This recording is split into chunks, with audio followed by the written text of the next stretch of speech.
we're going to talk about the Dana White incident. And it's an incident that's been in the news or not been in the news, depends on how you look at this, where he was in Cabo New Year's Eve. You can see the video for yourself where his wife hits him and Dana White, responds with a hit himself. And the interesting thing to me, the first thing is, it just went to my mental Rolodex of incidents that were provoked by the woman, provoked by the other party, but the person who responded got a lot worse sentence than the person Dana White is right now in this moment. So, John, take me through this incident as you've kind of digested it. What do you think about Dana White and what's going on? Man, what's interesting is when you see the video, look, we all know, look, a man is never supposed to hit a woman. I mean, everyone just says that. Like, you never hit a woman. That, right? That's what they say, right? It's funny. Like, Chris Rock has one of the best jokes ever. He's like, I would never, ever hit a woman, but I would shake the shit out of her. He's like, I'm like, that's hilarious. But listen, that was back in the day when everybody had a sense of humor. Now it's like, you can't say that. So when I looked at this video with Dana White, look, he's wrong. She's wrong. He's wrong. It's terrible. Honestly, he came out and he did the right thing by immediately saying, my bad, my fault. I take responsibility. No excuses. Doesn't matter. I've apologized 1,000 times. You can ask me about this. You can post whatever you want about me. And it's all justified because I brought it on myself. He knows he's a public figure. He knows you can't do that in public or private. And he dealt with it in the right way. What's interesting is the silence that then ensued is kind of like, is that telling on the influence that he has? Is it telling on the state that we are in media? I mean, I'm interested to get your take on it because I just want to say this for the record. For the record, John Brenkus, and I'm proud of this. I'm 5'8", 100 and probably high 68, 168, right? When I entered high school, I was 4'8", 86 pounds. Dang. And I can tell you with total clarity and certainty, I have never hit anyone for any reason ever. Think about how small, like in high school, you get in fights. Not when you're 4'8", 86 pounds. No, you don't. And then when you become an adult, I'm only 5'8". Like, when would I ever bow up and smack somebody? Like, I've never hit anybody for any reasons. It's not in my DNA. With that being said, lots of people have lost their temper. Lots of people have done things that they regret. I'm interested to get your take on what was going through your mind when you saw this. Yeah, man. It's funny you bring me that take, and I was like, yep. That's how the show's going to start off, but that's not how the show's going to end. Hey, that sounds great. That will work on ESPN, except ESPN won't even play a Dana White video right now because he has a partnership with them. So it's the way I was brought up is the way this show is going to be. We talk about everything so we can learn from it or unlearn from it, right? So in the Dana White situation, you said he did everything right after the incident. Did he? Or did Dana White be the person? Is he the influence of Dana White? Is that the reason why this story went away? Did he do everything right? Let's just say Dana White blamed it on the alcohol. Didn't we hear songs from Jamie Foxx before? Don't blame it on alcohol. You can't blame it on alcohol. And when I first heard that was the first time my ears perked up. Because I saw the video like everyone else. She hit him, he responded. They all say you shouldn't hit a woman, but have you ever been in a position where a woman hits you because she knows that you can't hit her back? Well, let me tell you this, John. I've been in that position before as an active player. I was in a relationship, having an argument. That's conversation that got heated. Argument. No hands thrown anywhere. Certainly not from me. And all of a sudden, I felt a slap across my face. Now, I'm a DN in the league. I'm a Pro Bowler. I could have blocked it, but the pure audacity of the moment, the pure, not only audacity, but the stank look of what you gonna do made me just sit there and say, well, finish it. And she did. And I looked, I said, do it again. Again, she hit me 11 times. What? Now, what 11? empowered her to hit me 11 times across the face? She was the same size as you, John Brenkus, a little thicker, but basically same size as you, John Brenkus. But you know, there was an empowerment that went too far because she's like, you can't do anything. That was part of the fuel for Dana White's wife in that moment that we don't discuss. Now, the flip side is when someone does that to you, what can be the proper response? Ray Rice in that incident, I noticed a lot of times we cut that up into just the elevator incident. But if you see what led to the elevator incident, her hitting him, her spitting on him, and then Ray Rice responds. All I'm saying is, obviously with the consequences of Ray Rice, largely because he knocked her out unconscious and drug her out and stepped on her. I'm not comparing them in that way. I'm comparing them from the incident of provocation. Who started it? A woman. Who started it in Dana White? A woman. Dana White's allowed to respond. Ray Rice is not. Are we saying that? Or was Ray Rice's response too great? Therefore, that's why he got not only nonstop coverage, but lost his living. I think there's a part of this, the woman being so empowered that she never, ever has to think about retribution. I think there's also a conversation about what do you do when you're the victim of someone else's assault, like in this situation? And then why the silence? Because one's a player and one's an owner of a league. To me, those are the layers we must discuss. Listen, Marcellus, I want to make sure that it's very clear. It's called a double standard for a reason, right? I mean, like the richer you are, the more power and influence you have, the more you get away with. I mean, the Robert Kraft incident. I mean, if that was any player on any team, they get suspended. They probably never get picked up. You don't want to bother with it, but he owns the team and it's party on. So what? Whatever. And, you know, I think the Ray Rice and Dana White comparison is right. It's a double standard. Ray Rice never saw the light of day on the field again, right? Now, mind you, he cold cocked that. I mean, that was, oh, dude, that was awful, awful. And no matter, there's no amount of I'm sorry that gets you back. It just doesn't, right? And that's kind of like the law of unintended consequences. It's like you did something, and guess what? It does make a difference. If you knock somebody out or if you just push them back a little bit, it makes a difference. The result, even though you may not have intended that to happen, that is what happened. So that's what. Yeah, I give you that, John. But this is the conversation that we're not having about Dana White to show everyone the differences between Dana White and Ray Rice. Like I live in a world right now where there's mass media.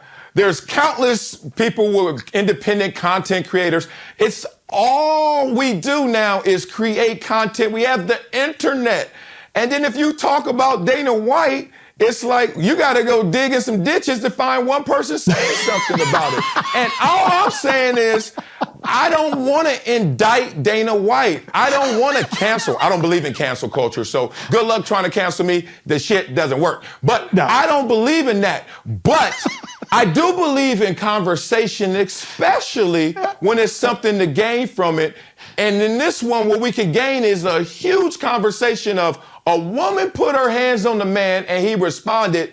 That seems like we're in a different space, a new space. And if you don't want to have that conversation, then why in the hell did you have so much conversation about Ray Rice? Just the result? Not the fact that he hit her after she hit him? To me, there are layers that we must iron out if we're truly going to learn from this situation. Yeah, it's a tough one. It's a tough one in terms of the Ray Rice, bringing up Ray Rice and comparing it to Dana White. It's obviously clearly a double standard. That's just the way the world works. And, you know, when your dad, my dad's amazing.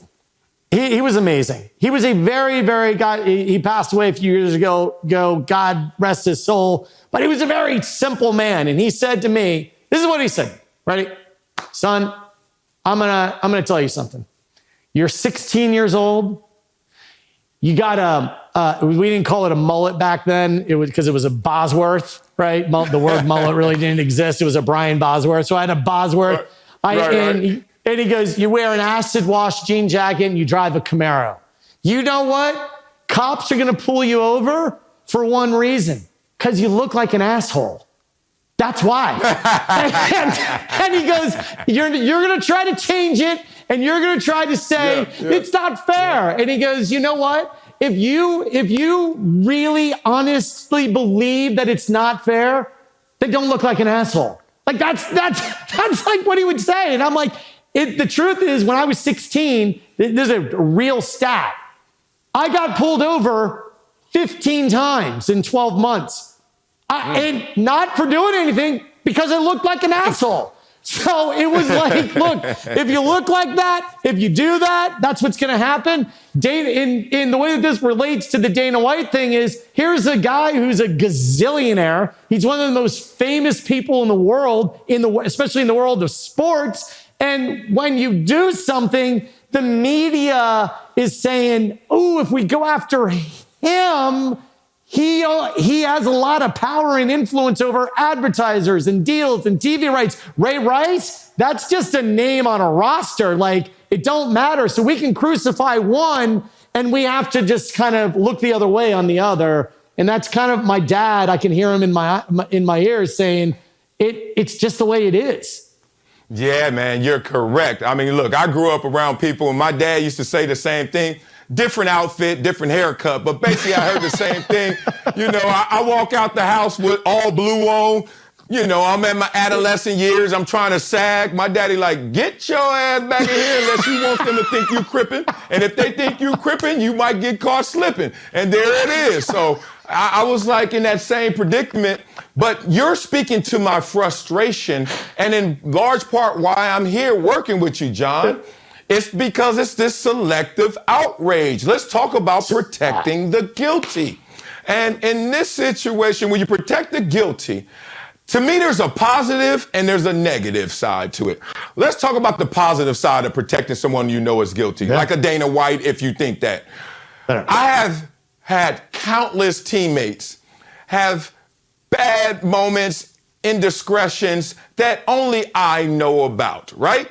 And when I talk in story form. I love to talk about things and relate them to me. And I always protect the guilty, the positive side. That means I'm not going to put someone's name in my conversation where it's not flattering, and that's not going to help them. So I talk around and dance around their name to protect the guilty.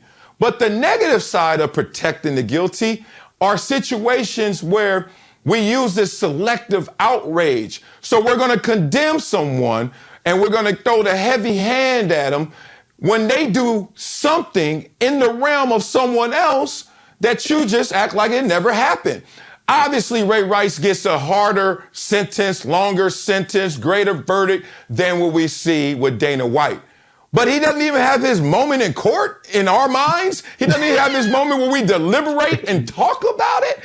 I was just amazed that that's power, but also I think there's people out there saying, well, she hit him. End of discussion. But that wasn't in the discussion before. So either we're in a new place or the old place with some BS. That's the conversation I'm trying to identify. I think selective outrage is, it really sums up where we are in society now, right this second, right? Because we know all the Twitter files that are being released. I mean, voices are being suppressed. Others are being lifted up. Imaginary accounts are being created to post an idea to tell you this is what you're supposed to think. I mean, it's selective outrage. People lose their minds over the weirdest thing. And I'm telling you what, in a lot of ways, the selective outrage for people who just get caught up in it and they don't stop to say, what was the story? What's the background? What's the context? It's just entertainment at that point. They just want to try to feel good and be entertained. That's all it is. They're not a person. It's not a situation. It's not context. It's just, well, I'm going to entertain myself by spouting off about how outraged I am over this thing that, of course, Headline, man hits woman. All right, men are not supposed to hit women, ever. No reason. Absolutely no excuse. Period. That's what everybody thinks. Is that always the case? It just clearly isn't. And I would never condemn. I'm the kind of person, I don't want a man to hit another man for any reason ever. I've never hit anyone, right. But stuff happens. And then you say the Ray Rice versus Dana White thing. You're like, Marcellus Wiley, you're correct. There is no massive outrage with Dana White because he's too powerful. It's just the way it is, unfortunately. Yeah, you know what I'm really trying to grip with and wrestle with is the fact that I grew up with a mother who was 6'1", 250 pounds, right? And she used to put them paws on my daddy sometimes, right? Like, I seen my mama put them hands on my daddy. I was like, Daddy, you ain't about to shed that linebacker. Like, it's a problem, right?